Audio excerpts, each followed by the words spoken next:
Okay, guys, in Grimerica tonight, we've got the one and only Rick Simpson, and we're going to be talking about his Phoenix Tears recipe and cannabis in general, and its the role it can play in the future of health.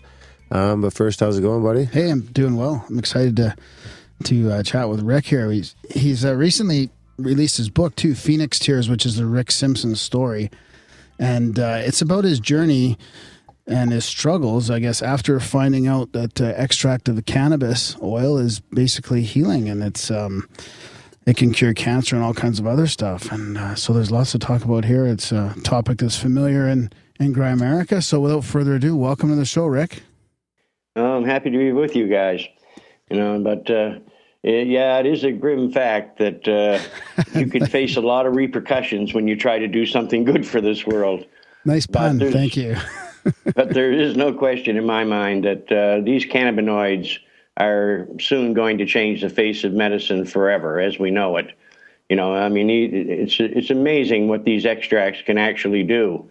And that's the reason today that you're seeing worldwide, like country after country and state after state, legalizing the medicinal use. And it's a wonderful thing to see that happening. But what's really bringing it about is the healing power of these extracts, that can be produced from the cannabis hemp plant. Right. So, at least health-wise, if we get off our asses and actually stand together and demand our natural right, to grow and use this plant as a medication, then I think that we could have some good days ahead. Yeah, that sounds good. And you've been a huge part of this message. I just saw a news article, actually. One of our contributors here in Grimerica sent it to us, and it's from Mexico. There was a Mexican girl suffering 8 years until 400 attacks of epilepsy daily. And she's the first person in Mexico authorized to consume medicine-based marijuana. That's after the government pledged, and this is just this month, to make an exception to this prohibition. So, yeah, like you said, it's starting to catch on. Well, half the states now in the U.S. have legalized it. Some have even legalized it for recreational use, which I have no problem with because, even the smoking aspect of cannabis now has been proven to be just another form of preventative medicine. Is that is that the new apple a day? Well, one might say that. But, smoking does have its beneficial aspects. There's no question. They say that if you're a cannabis smoker, that you have much less chance of coming down with things such as lung cancer. But, if you're treating a serious illness like cancer or many other debilitating diseases that can be quite aggressive in nature, I would definitely go with the most medicinal extracts from the sedative indica strains. They're the ones that really do all the healing. It's just amazing because the indicans, I'm not even talking right this morning. The indicas will actually, they're so sedative, they'll just put you to sleep. And sleep and rest are a necessary part of the healing process. So, and the results I've seen with these indicas is just unbelievable. Their healing values all vary a bit from strain to strain. And luckily for us, practically all the heavy sedative indicas, I found them to be, very effective in the treatment of cancer. But, the medical values from strain to strain will vary. And, some are better for pain relief or lowering ocular pressure for glaucoma patients or controlling blood sugar, that type of thing. Wow. So I always like to grow different strains. And then, I used to make the oils separately. But then I would mix them all together. And when I mixed them all together, it almost had like a blanket effect on all diseases. And that's when I began to call this medicine a cure-all, because that's what it proved to be. Wow. So is that what the Phoenix Tears is then, a blend of all this? Yes. So that was the most potent oils I produced at that time. Huh. Yeah, it was mostly a blend. And like I said, the results that I've seen were just amazing. And I couldn't comprehend that my own government, the very ones that have been telling us for decades that they're looking for preventative medicine and they're also looking for a cure for cancer. I couldn't believe that they would just turn their backs on this the way they did. But when that happened, I began to see, the corruption that is truly running our world. It's the big money that stands in the background that you never see. They're the ones that really control our governments. Yeah, yeah. The governments aren't working for the people. They're just puppets for the rich elite. And what they're doing to this world is, they're just wrecking the world. It's they're not poisoning sustainable. our planet. Yeah, it's not sustainable at all. Yes, totally unsustainable. And to me, it's just nothing but madness, going on today.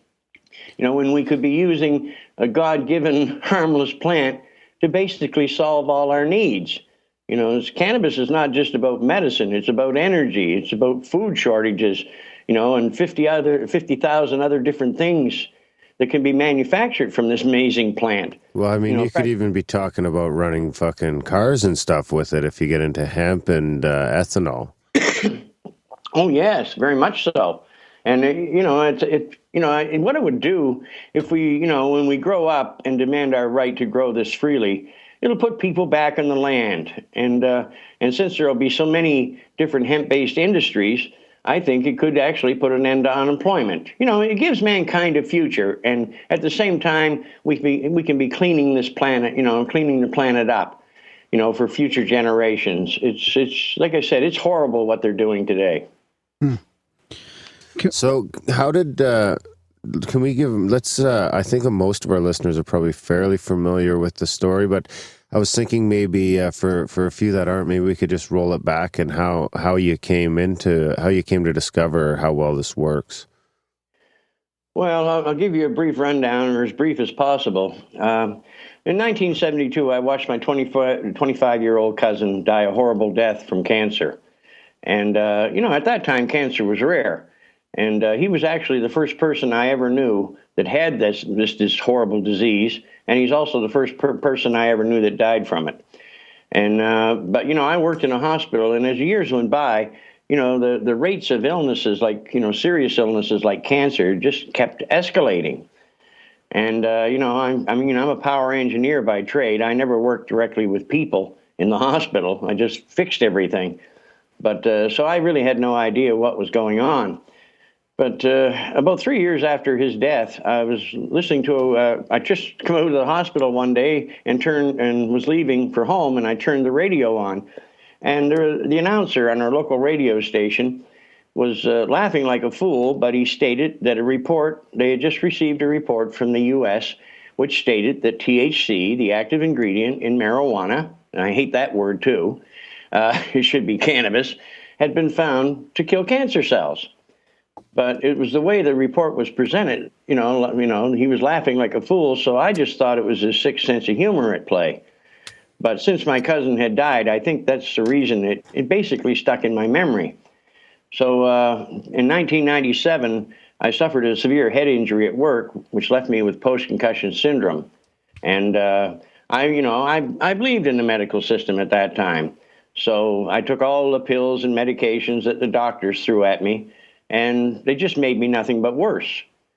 And then about a year after I was injured, I was watching an episode of The Nature of Things with Dr. David Suzuki. And this episode was called Reefer Madness 2. I guess that suits it. But here, in this episode, it was showing all of these people that were smoking cannabis, for their different health problems. And the results were very dramatic. At that point, I had smoked cannabis before I was injured, but I never looked at it as being a medicine. And so I went out and I got some cannabis, and as soon as I smoked it, I suddenly realized that it had much better effects on my condition than anything the doctors had been giving me. But I started going to every doctor I went to. I would ask them for a prescription, because we had that wonderful marijuana access program that Health Canada put out, and that's another farce. But every doctor that I talked to, they all said the same thing. It's still under study. It's bad for the lungs. Stay away from cannabis. But, by 1999, I was getting in a very desperate situation because, like I said, the pills and everything they were giving me, that was just making matters worse. And I was strongly considering suicide. But rather than do that, I decided, well, find your own solution. So I knew that the cannabis was working better than anything the doctors were giving me. So one day I went to my doctor's office in 1999, and I put it to him straight. I just asked him, I said, what would you think if I were to make the essential oil from the cannabis plant and ingest it as opposed to smoking it? And the doctor got a really strange look on his face when I said that. But he did admit that this would be a much more medicinal way to use this plant. Wow. So, I went right home that day and I produced the oil. But I'm almost ashamed to say it. I was afraid to start ingesting it because all those warnings the doctors had given me about it, kind of scared me a bit. And I knew that this oil would be very sedative because that's what these heavy indica strains are. I mean, they'll, a few puffs off it and a heavy indica will put you to bed. So, and this is what I produced these extracts from. So I knew it would probably knock an elephant down. But at that point, I knew nothing about its other medical abilities. And I actually thought from what the doctors had told me that it could do me harm. But in late 2001, almost 3 years later, I was called to my doctor's office. At that point, he told me point blank that there was nothing more they could do for me and that I was now on my own. So having nowhere to turn, I went home and I started ingesting small doses of this oil in the beginning. And then every 2 or 3 days, I would increase the dosage. And, it was really amazing because my thinking processes from the pharmaceuticals really just weren't there. When the medical system cut me loose, I could hardly remember my own name. That's the effect that they have. Wow. These pharmaceuticals. My blood pressure was all over the place. I'd been suffering with arthritis in my knees for years. And, I get on this oil and all of a sudden my thinking processes begin to clear up. My arthritis just disappeared.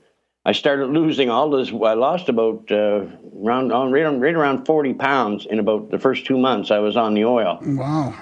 Because what it does, it takes all the excess fat away and detoxifies you, and it brings you back to a healthy weight. So, who would think that an essential oil from a plant could do that? But so to me, it was just, one miracle after another. It was controlling my blood pressure. It was working for me in so many ways, and it was allowing me to get the sleep I required. Because, the head injury had left me with what they call post-concussion syndrome. The head injury I'd received at the hospital. And, most people that have this, they commit suicide, and I can understand why. Some people have migraine headaches. Others have more or less like I have, like migraine noise. This high-pitched ringing sound in your head 24 hours a day. And at times it can get extremely loud. But, these extracts, they don't take the noise away. But what they do is they allow me to live with the noise. Without this medication, the noise takes over your life. But if you have this medication, it seems that, now you can deal with it and you can live with it. So, I've started ingesting the oils and up my dosage as time went on. So I was taking a quarter of a gram to a third of a gram at night before bedtime. And it was giving me a good night's sleep, and that's exactly what I needed. And it was about a year afterwards, in late 2002, I went to my doctor's office to show him these 3 areas that I'd had on my skin that I'd had these areas since the 1990s, and they wouldn't heal. And I strongly suspected that they were skin cancer. So when he looked at them, he agreed. He said, yes, it looks like skin cancer. But what they were mostly concerned about was I had one on the right side of my nose, very close to my eye. So he sent me in to have that removed surgically. And it was about a week after the surgery that I was sitting there looking at it in one of these magnified mirrors. And it was pretty ugly what they had done. It was infected. That's standard procedure now in hospitals. And it was just at that very moment when the report I'd heard back in the mid-'70s popped back into my mind. THC, the active ingredient in cannabis, had been found to kill cancer cells. So I knew the oil I was ingesting was full, of THC. So I almost didn't do it because I thought, well, if this really worked, the medical system would be using it, and since I'd been taking the oil, then, then my cancer should be gone. Yeah. But, just to find out, what would happen, I went down and I put the oil on the other two areas that I had been suffering with. Like physically, like topically? Yes, I just applied the oil directly to the skin cancers, both of them, and then I just put a bandage on them, and I left it in place for 4 days. About how much? Actually, it was just a drop of oil on each one of these lesions. I mean, they weren't huge areas, and for 4 days I never felt a thing, and so I just left them in place, the bandages, and then I went down to the bathroom after 4 days, and when I removed the bandages, I was just shocked. Both the lesions had completely healed. All that was there was pink skin. Wow. So, I became rather excited about that. And so, I started telling friends and neighbors that, I thought that this cannabis oil had cured my cancer. And, of course, at that time, everybody just laughed at me. Yeah, right, Rick, marijuana cures cancer. Well, I got bad news for them. It does. How far we've come in like 12, 13 years since that already. Oh, it's come a long way since that time. Yeah, yeah. But, after a while, I was starting to, question, maybe these people were right, because I'd been my own first patient. But about 7 weeks later, the cancer they had removed surgically, it came roaring right back. So I put a drop of oil on it and a bandage. 4 days later, removed it, completely healed. Well, that's over 12 and a half years ago now, and I have never had to retreat them again. Wow. So I think I have every right to say that cannabis oil cured my cancer. Yeah. In 4 days. Yeah. Yeah, in 4 days. And I did go back to my doctor's office. I got a copy of my pathology report, which stated I had basal cell carcinoma. I wanted to talk to the doctor about it, but he wouldn't have nothing to do with this subject, like most doctors. Wow. And it was then I was on the way home from the doctor's office that day that I got thinking, and I thought, well, if I was a doctor and a patient of mine cured their cancer, even if it was just skin cancer, I mean, that can be deadly too. Yeah. I would want to know what he used. But the medical system and the doctors I talked to, they didn't want to have anything to do with this. I think that many of these doctors actually realize the threat that, these extracts have to their profession. And so, they want to stay away from allowing its use as much as possible. I mean, there are some good doctors out there that actually, do support this, but the vast majority, like the oncologists and the pill pushers, well, this oil would put them out of business, and they know it. So they don't want to see it legalized. Did it take you a few tries to refine the process? Like, how long did it take you to actually get it to the where you wanted it? Well, the strange or was part that an here ongoing thing still? Well, I got it. No, I got it right the first time. I shouldn't say the first time. I tried to make oil one time because I was growing a little cannabis myself. And I tried to make oil one time in 1993 or 94, but the information I was following was badly flawed. And from my experience as an engineer, I was questioning, what this information was telling me, but I did it their way, and sure enough, the oil was a total loss. But while I had done this, I was thinking at that time, well, what if I did it this way? And I kind of changed things all around in my head. But, where I just ruined 2 pounds of prime bud and the oil I produced wasn't worth a damn, I was a little wary to do it again. But that's a lot to be working with. I've made a lot of oil in my day. Have you? Yeah. Wow. Well, I think in the near future, we're all going to be saying that. I hope anyway. I used to do it with ISO on the stove. No smoking. Oh, yeah. Well, yes, no smoking is a good idea around this stuff anyway. But in 1999, it was already in my head, from a few years before about my way of making it. So the first time I produced it following that simple method I showed the public, it worked like a charm, and the oil was just dynamite. But like I said, for quite some time, I was afraid to even use it. So what is do you mind just sharing the process quickly? Oh, no, it's very simple. I mean, you just take, like or a pound of good bud, and if you know, And it and you should need a be good. indica, right?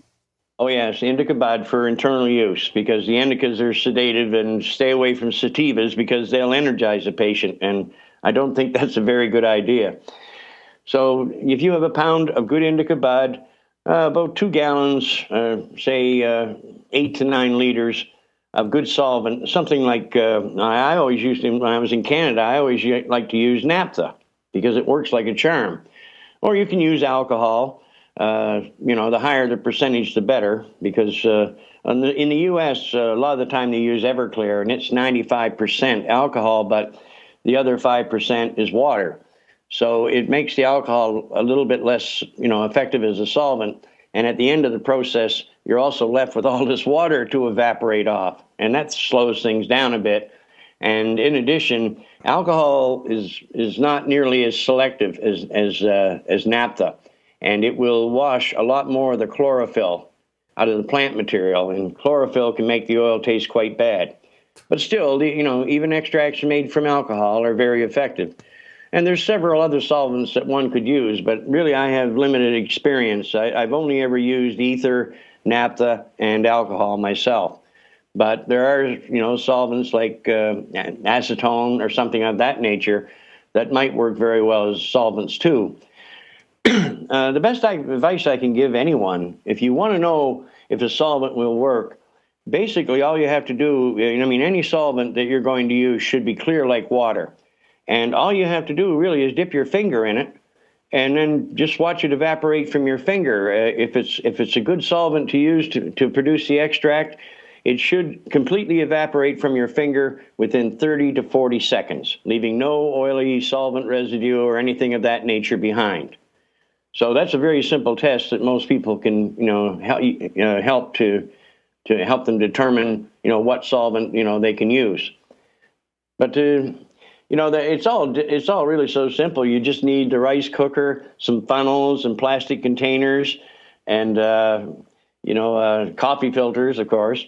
And all you're doing is you're just putting the plant material. It's bone dry. You're just putting it into a bucket, and as you've seen in the video, you can just dampen it, and then just use a stick to crush it up, and then you float. You bring up the solvent level. So it's about a half an inch above the plant material, and then you work it for about 3 to 4 minutes, and then you can dump the oil solvent mix into another catch bucket, and then you give the plant material, you soak it again in solvent, fresh solvent, and then you work it again for another 3-4 minutes, and then you dump the second run of oil solvent mix in with the first. And at that point, you just take it and filter it off through a coffee filter. Quite often, it resembles like gasoline. I mean, the solvent is clear, but when it has the resins, when it's extracted the resins, it often turns the solvent a golden color, and that golden color you're seeing is actually the cannabinoids, you know, the medicine. So then, once it's been filtered, you just use a rice cooker to boil the solvent off the oil, and always make sure that you have a fan right there to keep the fumes away. And it should, and when you produce this oil, you should do it in a well ventilated area. And and once you get rid of the solvent, there you have your medicine. And it's so easy that really anybody can make this. If I was blindfolded and had the material sitting on a table, I could produce this medicine blindfolded. So there's certainly no rocket science behind it. This is what I had to laugh at. I remember one night I was doing a show, and this guy, he started, and about my brilliant discovery, and he was really building me up, and of course I started laughing. And when I come on the air, I said to the people, I said, yes, it takes a real genius to take the most medicinal plant in history and wash the healing resins off it. And then all of a sudden you discover, that, you've just discovered a miracle drug. It didn't take any intelligence here. It was really just blind luck that I stumbled into it. Huh. But, what a shame that our medical system is not using this. And, when you look at what the doctors are doing today, as I understand it, medicine is based on this thing called the Hippocratic Oath. And in that oath, it states, first, do no harm. And it also states that as a doctor, I shall not administer poison. Now, look what these doctors of today are doing. None of them, practically none of them are following their Hippocratic oath. So I think the field of medicine needs a real wake-up call. Yeah, and definitely. believe me, in the near future, they're going to get it. Yeah. It's like a cartel. Yeah, it is. It is. Yeah. So how long does a batch like that last? I just heard recently that THC it actually loses potency after a while. So is there an expiry date to a big batch like that? Well, not really. You see, when you bring this down to these resins down, to that form, where they're highly purified, it's like a thick grease. And there's really only about three things that can affect, the potency of this medication, and that's air, light, and heat. Well, air can't get into it because it's a thick grease. So if you store it in a cool, dark place, such as your basement, where there's no light and no heat, well, I honestly believe that if you put a bottle of this down in a place in your basement or a place like that, that you could open it up 100 years from now, and it would still knock you on your ass. All righty. So do you have a question, Darren, or can I continue? You can continue rambling. Can you explain to people that aren't too familiar with this topic what a cannabinoid is then? Well, we were still working on that one too. A good friend of mine, Dr. Lemire Hanoush, who's regarded to be one of the top experts in the world in this field. He works at Hebrew University in Jerusalem. I was wondering about that. With Raphael Michelin, the man who discovered THC. So this guy is one of the top experts. And quite some time ago here, he isolated 108 different cannabinoids. And he said there's still more that we haven't isolated yet. Wow. So in reality, we don't even know how many different cannabinoids, there are in this plant. Right now, CBD is catching all this attention. And, I don't deny that CBD does have its medical benefits. There's no question. But it's a synergetic effect of all these different cannabinoids working together. And if you actually go out of your way to produce an oil that's low in THC value, I actually feel that it will affect its healing qualities to quite some degree. So I'm very upset with the attention that all this CBD oil is getting. It does have its medical benefits, but unfortunately, after Sanjay Gupta did that piece on CNN, everybody started running around looking for CBD oil to treat their cancers. And in reality, like I said, CBD does have its benefits for cancer, but as far as I'm concerned, the real cancer killer is THC. So let's break that down a little bit. So CBD oil is like the oil without the THC then? Or with a very low THC, right? See, because very, very low. That's funny because it answers a question I was going to ask you about: is if people don't like the feeling they get from being stoned or whatever, like the THC part of it, is it just as good to have the CBD oil? Because I actually ordered some from Europe. For my girlfriend, because she doesn't like to get high. It's not even in the same league. And damn. There's another thing I have to laugh at. Why is everybody so afraid of getting high? Well, not every. I only know of one person. Good. People will go to their doctors and they'll take these poisons and all these stupid chemicals and pills they throw at them. They'll go and they'll take radiation and chemotherapy, which are carcinogenic treatments to treat cancer. This is insanity, for God's sakes, and anybody with a brain in their head can see it. Yeah. So, what I always tell people, what would happen with the patients with the oils that I was producing, about 45 minutes after they ingested their dosage, they would sit there and they would get a smile on their face. And about 5 minutes later, they would just go to sleep. The stuff would, knock an elephant off its feet. So, there's no harmful effect. And I always tell people, some people will start to become anxious, and because they kind of feel the oil taking over. Yeah. And I always tell them, I say, look, don't fight the effects. Yeah. Just lay down and enjoy the ride. And practically all the people I used to supply oil to, they all come back and told me that once they became used to it, they actually enjoyed taking this medication. Yeah, and you get used to it too, right? Like, you know what I like to think is, like, if they took the fucking money that they're dumping into all these pills and shit and dumped it into, like, you could probably have different levels of CBD and THC and have like specialized blends. Like, it probably wouldn't be that tough if people, like, when we really get into it, it'd be like, okay, you got epilepsy, well, you take, C114 or something. Well, let's not complicate it too much, but yeah, I know what you're saying, and I think actually once we're free to do the proper research, some honest research for a change into this plant, that in a very short time we'll be able to determine, what cannabinoid levels are required to treat each and every illness in the most effective manner. To me, this is just nuts and bolts. And since the medicine or these extracts are so safe to use, I mean, they're non-addictive and harmless, then, and there's no reason why, we couldn't actually be giving, these extracts to patients and observing the effects they're having.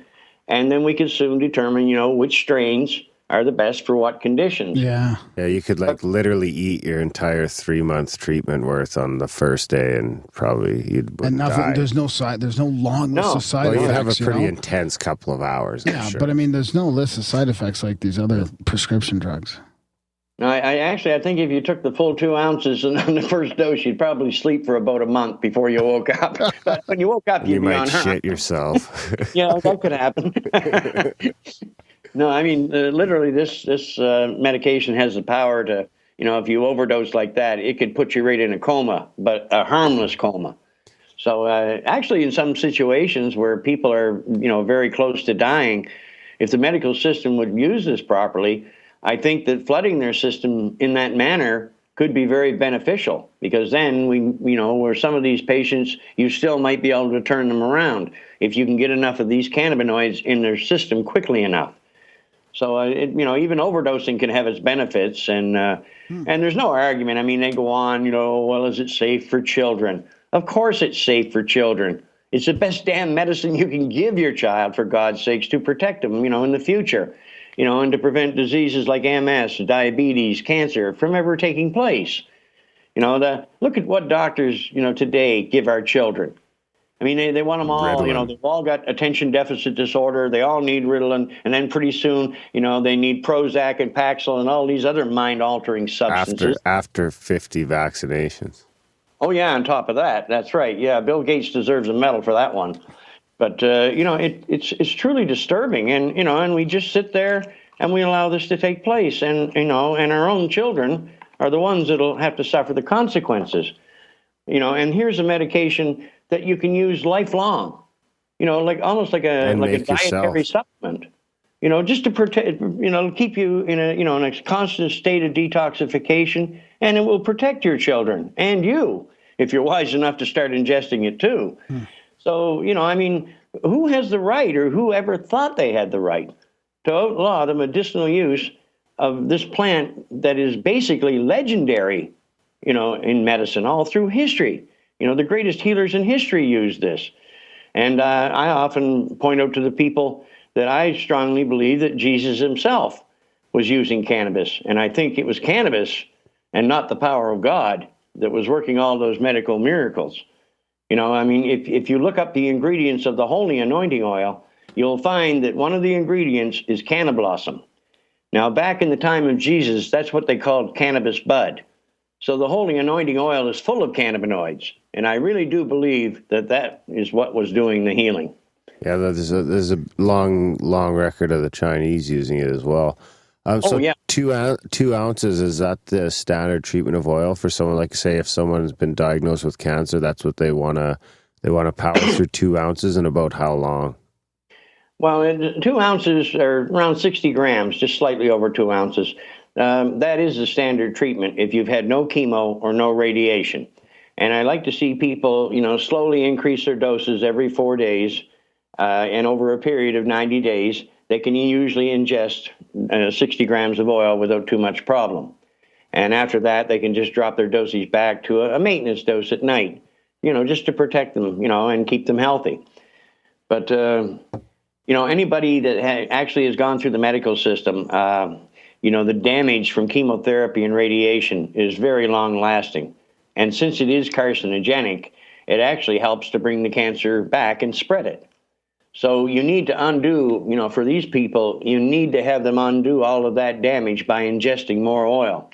So for anyone who's taking chemo or radiation, I would strongly suggest to stay away from the medical system and to get about 180 grams of this oil in you as quickly as possible. And that usually will take 4 to 6 months. But believe me, it's worth the effort, and it can undo all of this horrible damage that the medical system leaves behind. And that should be about a half pound of indica bud per ounce? A half pound. Or sorry, you mean? Half pound per ounce? Well, it varies from strain to strain. Like some strains of indica will produce much more healing resins than other strains. But I've always told the public, if you get 60 grams of high quality oil off a pound of good bud, then be happy. But in some cases, you may get 70, 80. I've even heard of people getting over 100 grams off a dry pound of, really high quality indica. So that would produce almost 2 full cancer treatments just off 1 pound in some cases. Man, I could have cured a lot of cancer back in the day. What does 60 grams look like? Like those little vials you get. Like so the little tiny ones are a gram, like the standard ones. The standard ones you see that are like that tall. That's like a 5 jar. 5 grams. Oh. Yeah, so you'd be 12 of those. 12 of those, out of a pound. Wow. Yeah, it's a very small quantity of oil in reality. And, it's like I said, I mean, you can use this oil for, to heal your pets. I love working with dogs. Our buddy in Lethbridge uses it on his scars and birthmarks. Oh, yeah, it works on that, too. The Raven. Should we tell people, though, that if they've never used this, that they should really do 1 drop at a time, no? Like 1 drop. Don't do more than 1 drop the first time you try it, or... Oh, no, it's not. Actually, it's nowhere even near a drop that I recommend you begin with. Oh. Like a pinhead, maybe? Or like a pinhead, yeah. Just a little tiny speck, in the morning, mid-afternoon, and about an hour before you go to bed. And you stay on that dosage for 4 days. And then at the end of 4 days, you try to double your dosage. And then you take that dosage for 4 days. And then again, try to double. And keep pushing yourself until the point where you're actually, what you need to actually do is get up to the point where you're ingesting 8 to 9 drops of this oil every time you take a dose. And at that point, that means you're taking about 1/3 of a gram every 8 hours. And over a period of 24 hours, you're taking a full gram or full milliliter. A gram and a milliliter are basically almost the same. And, and that's when you're really flooding your body with these extremely powerful healing cannabinoids. And that's really when they work their magic. But I've seen so many miracles with this plant that I couldn't begin. I could sit here on this show all day and just go on, about case after case after case. It's just astounding, because, we were taught to believe that, the word cure-all was just some kind of joke, panacea. Snake oil. Snake oil, a substance that can heal anything. But this truly is. We've treated AIDS, MS, multiple sclerosis, even flesh-eating disease. This oil has been found to be the only thing, I believe, known to man that actually works on flesh-eating disease. So there's no limit to the medical value it has. And since we all have this endocannabinoid system the same as animals, then we're basically designed to take this medicine. We have the CB1, CB2 receptors. And if these oils are produced properly and they've been decarboxylated, that means their carboxyl group is removed from the molecules, and then these molecules will fit right into our CB1 and CB2 receptors. The same as the natural cannabinoids that our bodies produce, the same as they do. Wow. But you see, what happens, as when our immune systems become compromised, the natural cannabinoids our own bodies produce just cannot keep up with things, and that's when cancer gets a chance to rear its ugly head, and some of these other illnesses like Crohn's and things of that nature. So by, supplementing yourself with the natural cannabinoids, it boosts your immune system. And really, the endocannabinoid system is what provides balance to our whole bodies. And, it truly amazes me that, they've known about the endocannabinoid system since about the 1940s. But in most medical schools, they won't even talk about it. So that's another scary aspect of the medicine, that doctors are being taught today. It's not only the medical community that we're up against, but it's the drug war itself as well. Like that, I mean, that might even be more of a struggle in a way. The institution that's actually fighting these drugs, That's as a war to cure cancer. A quarter of a rainbow can. Well, you got the FDA and the DEA, and in Canada the RCMP. They're all chasing this plant around, but it truly is ridiculous. I mean, there should. I don't like to see harmful substances available on the street, because I have children too. But cannabis presents no danger. Yeah. And nobody has ever died from its use. And we all know that. I mean, even when a person's driving under the influence of cannabis, I always tell the patients in the beginning, you're going to sleep a lot when you start taking the oil. And I'd also tell them not to drive their cars until they get the feel of this medication. But once they do, and that usually happens within 3 weeks or so, once they get the feel of this medication, their motor skills aren't impaired. It's not like alcohol or pharmaceuticals that do impair your motor skills. But the only thing with cannabis is if you ever see a beginner, driving on our highways, they're not hard to pick out because they're the ones driving 10 miles an hour. Or they're stoned. Yeah, but once you get used to the effects of cannabis, you just drive normally. And I actually, from my experience, I think I actually drive in a more rational manner when I have cannabis in my system. I remember talking about that years and years ago, like in the 80s when we used to smoke up and we'd see you'd see examples of kids getting drunk and kids getting high, and the difference between their behavior was incredible. Oh God, yeah. Yeah. So Rick, when do you think Big Pharma will incorporate this into their medical system, like their prescriptions and all that? Like, when is this going to become?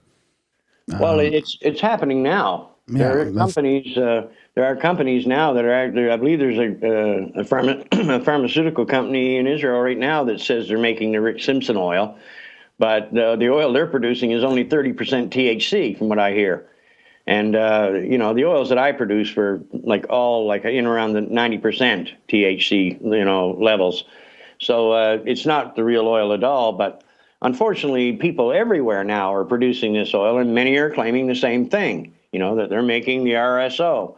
And all too often, when people order these oils, from these people, what they receive has little or no healing values at all. So what's the problem? Is that they're not cooking it long enough, or?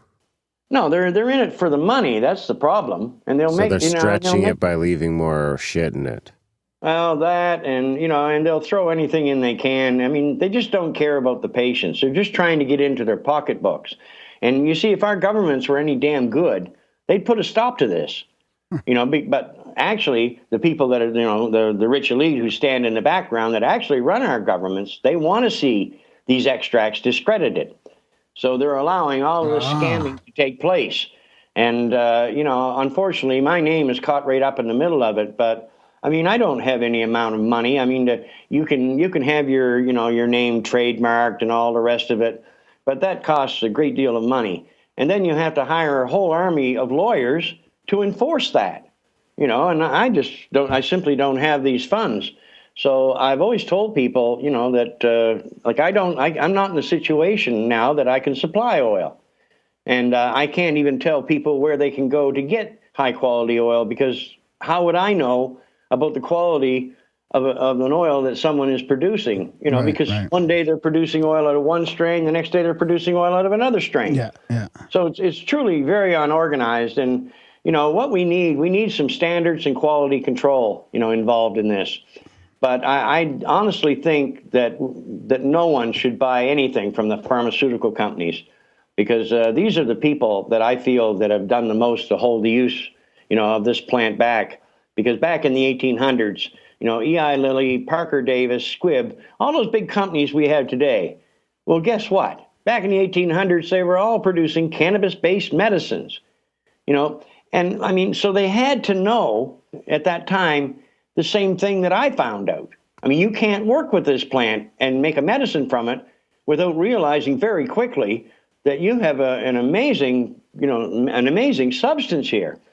But you see, the pharmaceutical companies, although they supplied the essential oil and extracts from many different medicinal herbs and plants, they never supplied the essential. I never found one report stating that any pharmaceutical ever supplied the real essential oil to the cannabis plant.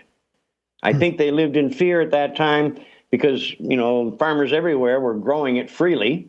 And if those farmers found out that they were growing the greatest miracle drug on the planet right in their own backyards, the pharmaceutical industry would be out of work. They'd be out of business. But in the 1880s, 1890s, they started mixing the chemicals together. If I take this chemical and that chemical and I put it together, well, look what I've discovered, and I can patent this, and that's where all of this allopathic medicine really got its foothold, with the help of John D. Rockefeller and his rich buddies who owned the chemical and poison plants, So what they did, they took over, they started these medical foundations. And then in turn, these foundations took over the medical schools. And suddenly, the old approach to medicine from plants was pushed right out the back door. And all doctors were taught was this allopathic poison approach. And that's the reason we have this horrible medical system we have today. It's all based in lies and corruption. I mean, I've studied this subject now for, well over a decade. And I have never found anything that we've ever been told about this plant to be true. It's all based in lies and propaganda. And this was put in place, like I said, by the rich elite who own the drug companies, our governments, the news media, and just about everything else we see in our day-to-day lives. They control it. So it's all about profit margins and to hell with people's health and their lives. Yeah, money does seem to be the root of all evil. But I suppose this is one of the fronts. Like, we talk about a lot of things on the show, and it's like when you look at maybe the progress that's been made in the last 30 years, it's not really so promising. But like on this front, this is one that, I mean, if you look back over 30 years or 10 years, like, I mean, it's huge. It's like things are moving in the right direction. It almost seems like we're going to get there in our lifetime. Oh, we're definitely going to get there in a very short time from now. I mean, the governments are trying to control, its use and regulate it, but in reality, they have no right to do this because every law that was ever put in place against the use of this plant, especially the medicinal use, they were all based in corruption. These aren't real laws, for God's sakes. And now, since so many people worldwide, they know how to produce these extracts themselves and heal themselves, in the future, there'll be no controlling this because, there's so many people that are, are poor on this planet. Yeah, and they just can't afford to play these pharmaceutical games because if the drug companies get their fingers into this, they're going to want a lot of money for any treatment that they provide. So what'll happen, the poor people will simply have to go out and grow their own and produce their own extracts. Right. And that is something that I think governments will find very quickly that they cannot control. So you can't put everyone in jail. So you have hope for the future then?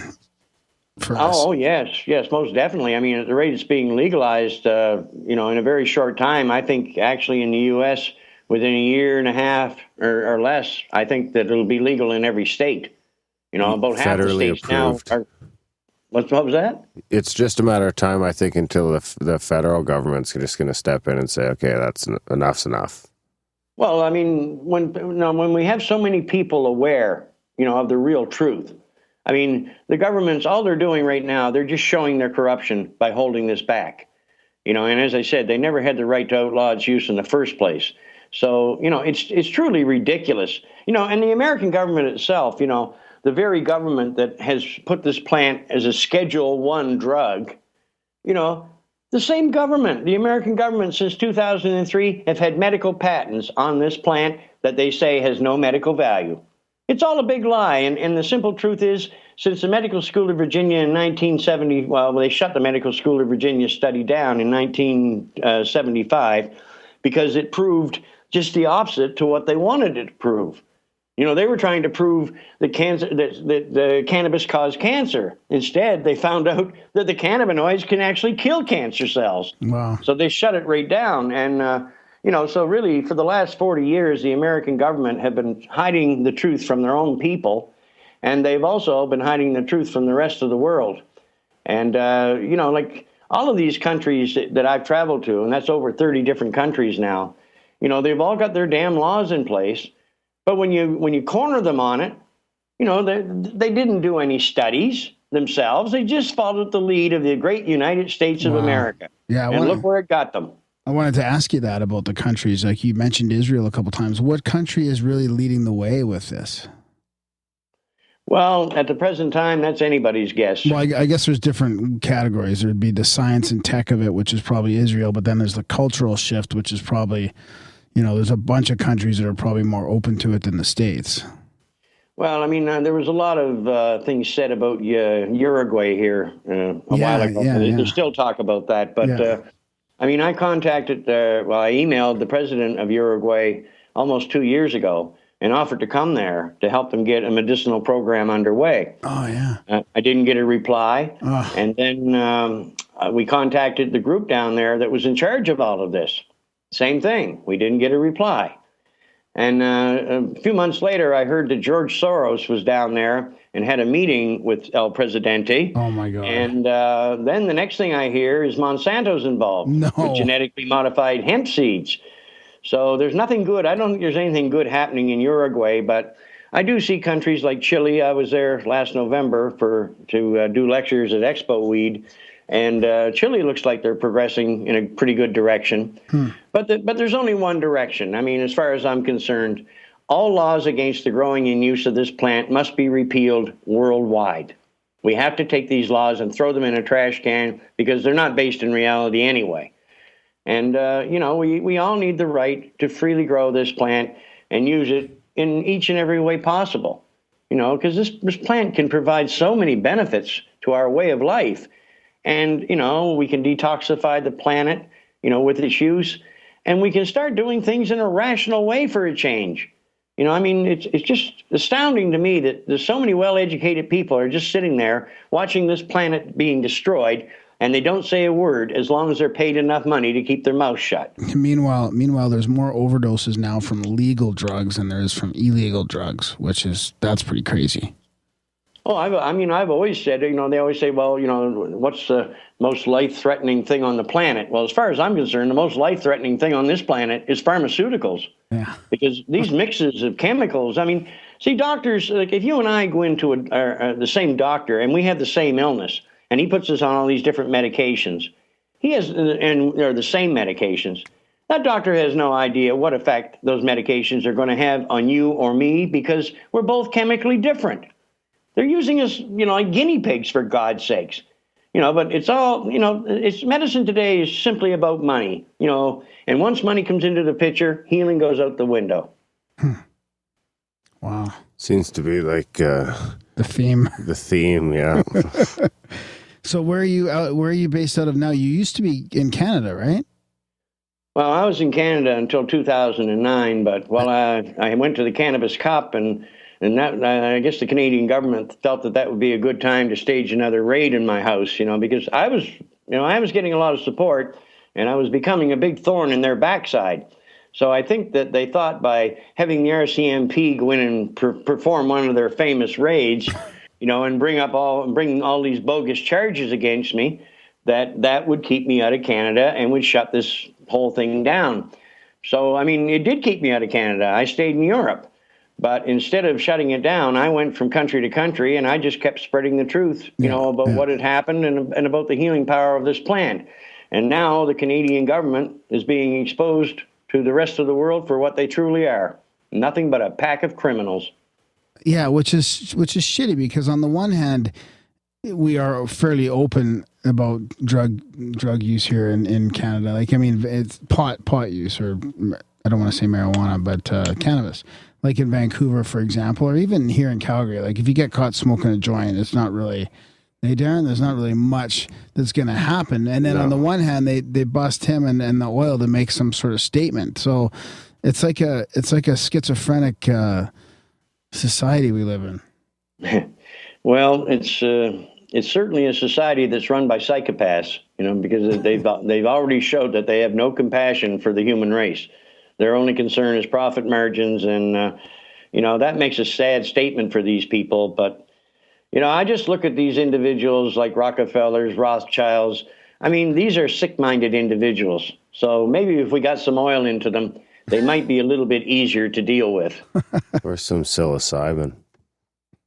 Well, that might work too, but the only thing I have any expertise with is the oil. So how is your book? Your book came out a few months back. How has the reception been? Well, I brought my first book out in 2012, Phoenix Tears, the Rick Simpson story, and that's available right now on my website, phoenixtears.ca, and it's available in both ebook and hardcover versions. But my second book, I brought that out a few months later. That's Phoenix Tears, Rick Simpson Oil, Nature's Answer for Cancer. And really, we've had, that's available also as an ebook on my website. And really, we've had good reviews. People have enjoyed reading the book. One gentleman who owns an extensive library himself contacted me, and he told me, he said, if I was only allowed to keep one book, out of all my collection, he said, yours would be the book I would keep. Wow. So that was very flattering.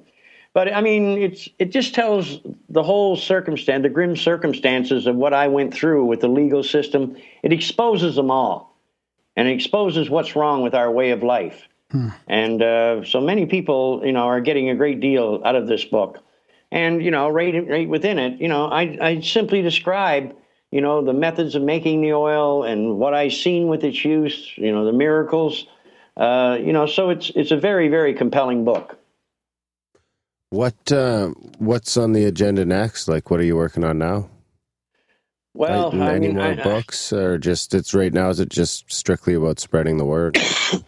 Well, I've been concentrating mostly on spreading the word.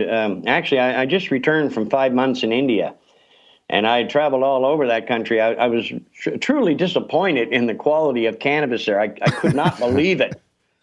I thought, India, the homeland, my God, they'll have the best in the world, and for the most part, all I found there was low quality trash. I was truly disappointed. But in India, the old form of medicine, Ayurvedic medicine, that was in use hundreds of years before the birth of Jesus, that is still in use. And cannabis is basically the mainstay of Ayurvedic medicine. They've used it ever since the beginning, and they still use it to this day. So I think that there's a good possibility that something good may happen in India, because the door is already open there, for medicinal use. So we might be able to get a project underway there in the near future. But, for the time being, I'm just doing interviews like this. I used to travel all over Europe and do speaking tours with, some of the top experts in the world in this field. But, after all this traveling, I'm 65 years old, and I'm just plain tired of it all. So really, it's nice to do these lectures and things, for the public. But, you might be talking to an audience of 500 or 800.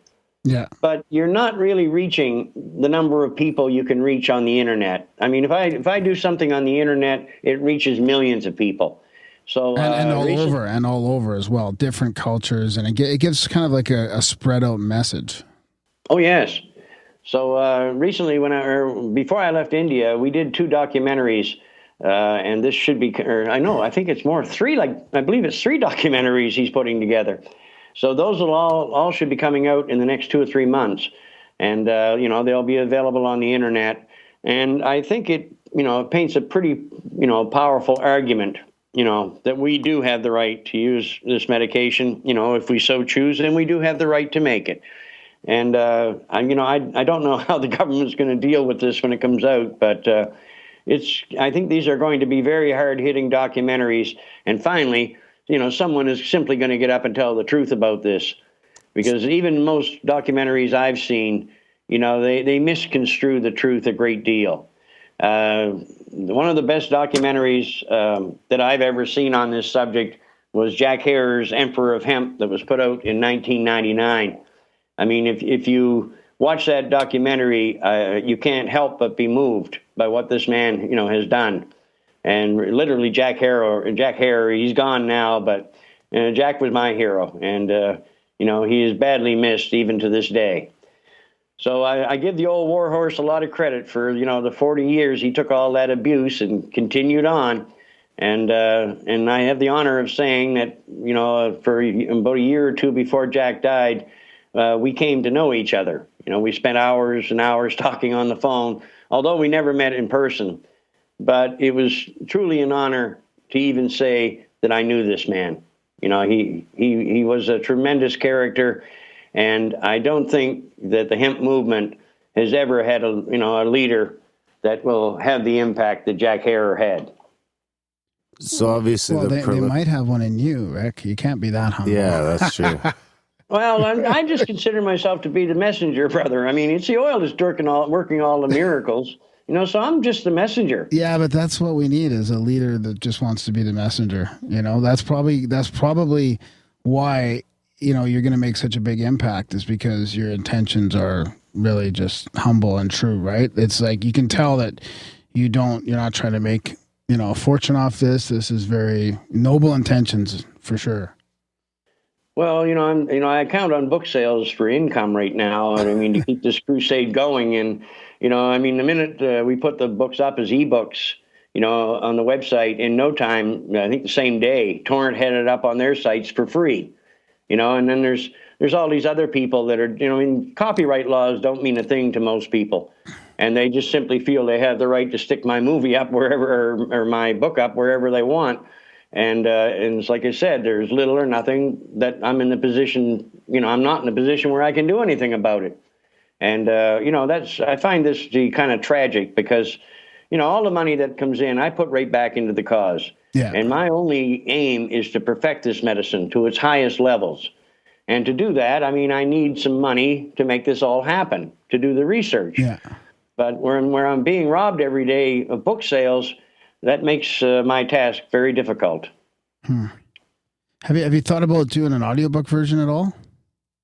No, I haven't had, to sit down. It's 246 pages. You could do an audiobook, I guess, but I have so little time. Like people think that I run some big organization that supplies oil all over the world. But in reality, there's just one lady and myself here in Europe that are taking care of everyone's emails and all these contacts that come in. And we I'm in no position to supply the oil to anyone. And people need to understand that. And unfortunately, I can't even tell them where they can go because, like I said, the quality of oil being produced can change from day to day. So there's no one that I can send them to. And that's the reason I've always stated, what we're about is simply supplying the information that allows people to know how to produce these extracts themselves. And, and to me, that's what they all should be doing. So it's a plant. Why not grow it? Yeah, no, that's a perfect message. So is there a way people can donate then to help you out, Rick? Oh, yes. Our model here is value for value on this show, right? We don't charge anything.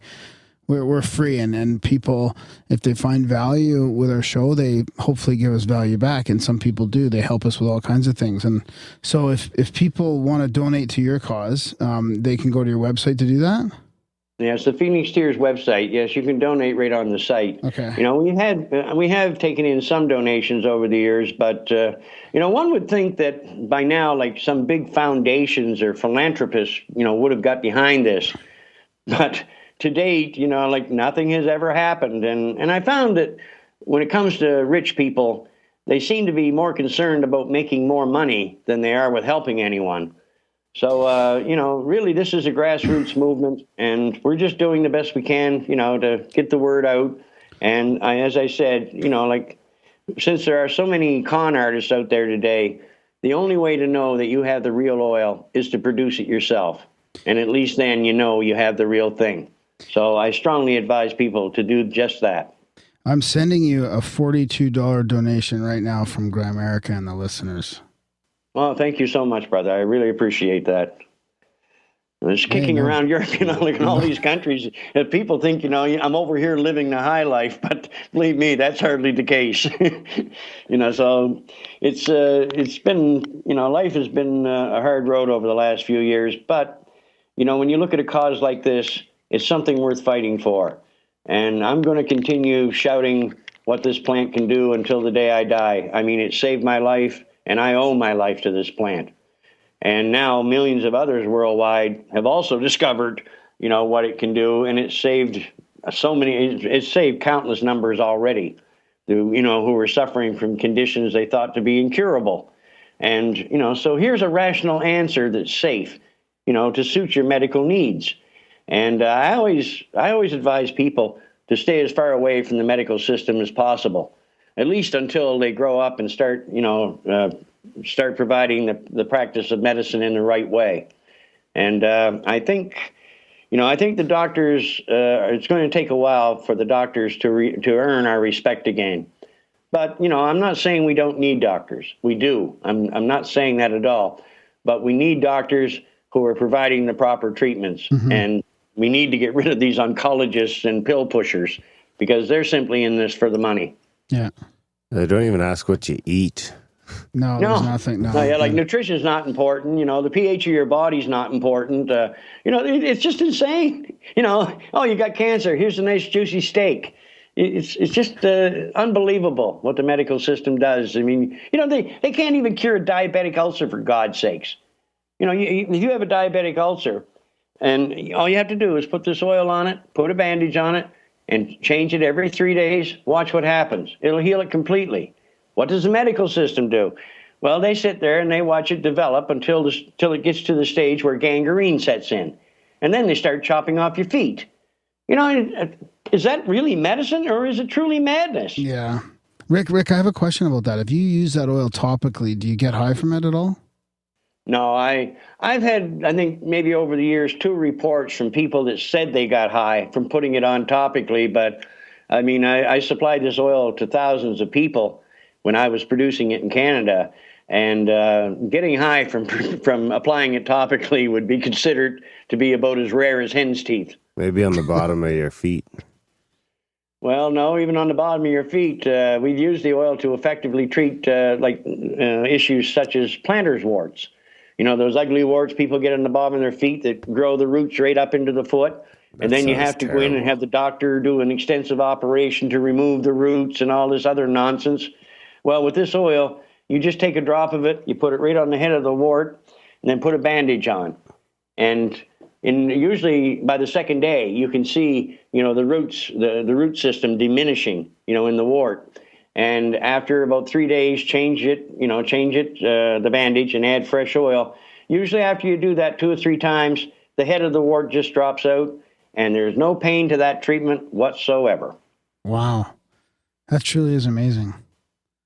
Darren, we got to get us some here in the igloo. Yeah. Well, maybe we should, that's what your next project should be, buddy. Making some oil. Just have a jar for a rainy day. Yeah, put a little Grimerica logo on it and we'll send it to people. Well, that's I've always called said drug dealing. Well, I've always said, that every home should have a big jar of this available. I mean, it's so, effective on cuts and wounds and burns. You would not believe what this stuff can do for a burn. It is just beyond belief. I mean, I know myself because I suffered a severe burn to my right hand back in 1999 when I first made the oil. Because I was under the influence of those pharmaceuticals, I wound up setting myself on fire. And when I say severe burn, I mean it. I mean, my hand was literally hanging in gobs. And like about 3/4 of it had melted. And it was about 4 days later when I finally went in to see the doctor. And he was shocked when he seen my hand. And he looked at me and he said, "When did you do this?" And I said, "Well, 4 or 5 days ago." "Oh, my God, man, there's nothing I can do with that. You have 3rd-degree burns." So he just wrapped my hand in gauze and sent me home.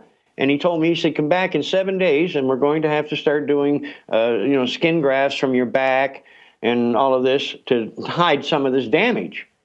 And, of course, I'm a stubborn character. So when I went home, I went right back to producing the oil because I had messed it up the first time.